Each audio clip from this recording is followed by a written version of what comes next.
How to add another email to Google Calendar on iPhone. To get started, first of all go ahead and open up the Google Calendar app on your phone. The Google Calendar app is used for scheduling events, managing time, and staying organized by allowing users to create appointments, set reminders, and sync calendars across multiple devices. Once you're here, go to the top right corner and tap on your profile picture.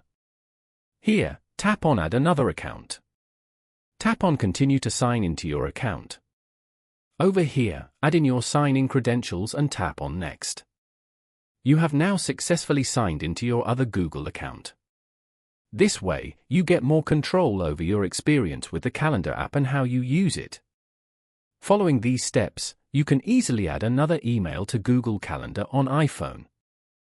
Thank you for watching. Please leave a like if this tutorial helped you, or leave a comment below if you have any questions related to the video.